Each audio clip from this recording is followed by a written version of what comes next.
few weeks ago I had a chat with you about cutting fabric, so I thought I would do a quick demo for you. I'm getting ready to do my next project, and for that I'm going to need to cut some fabric.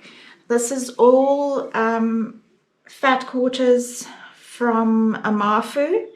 And for those of you who are starting out with quilting, please, when I just started out, thought, oh well, fat quarters are already cut nicely by the quilt shops and I can just go ahead and stitch them together.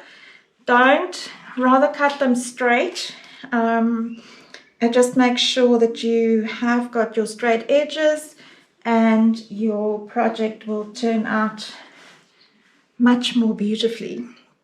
So I've got my lovely big 16.5-inch square here so that I don't waste too much of my fabric. I know that I can also square it off using the ruler and the edges and that, but I am kind of keen to use some of the strips in another aspect of the quilt. So I wanted to point out, number one, that the fabric that you want to keep is the piece that's under the ruler.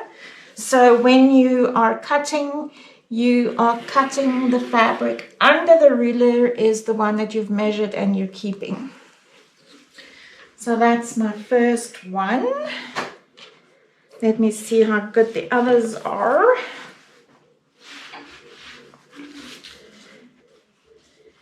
It's always interesting to see, and you will see I am trying to use the salvages, but even the salvages are a bit cockeyed.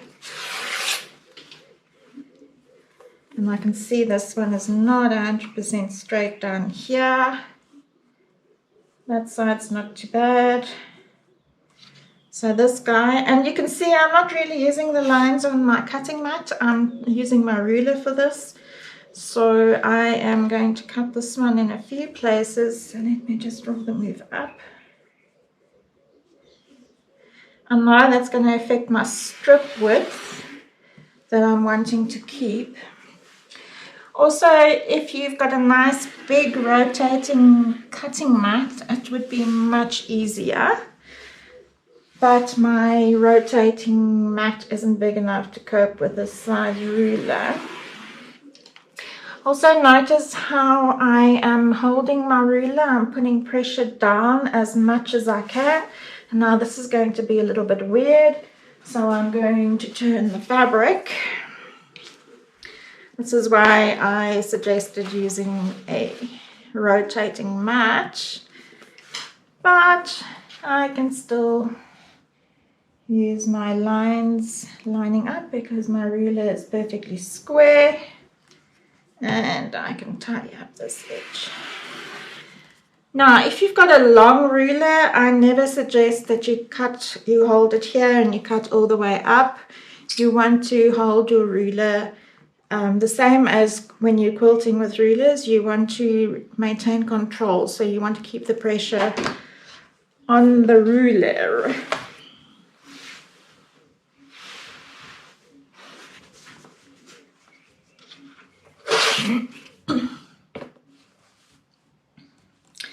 So I'm going to do the same with this one because this one's got a little stain on the side, so I'm not keen on keeping that. And here we go.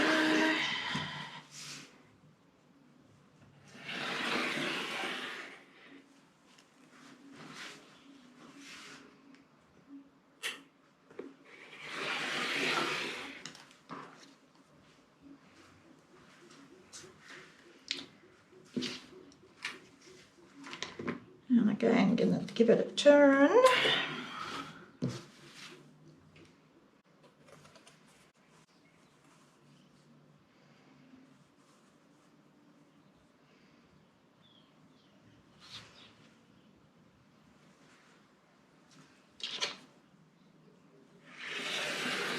So I think that's the most important bits, is for you to remember that the pressure on your cutting mat's important. The fact that the fabric underneath your ruler is, what did I say, cutting mat? The pressure on your ruler is important. So make sure that you're always in control of your ruler. If you're cutting square blocks like this, if they're small enough to fit on your rotating mat, rather use your rotating mat. It's much more convenient to just twist it and get a cut. Then use a nice sharp rotary cutter. Make sure your blade is nice and sharp. And remember that the fabric that is underneath your ruler is the fabric that you're going to use for your project.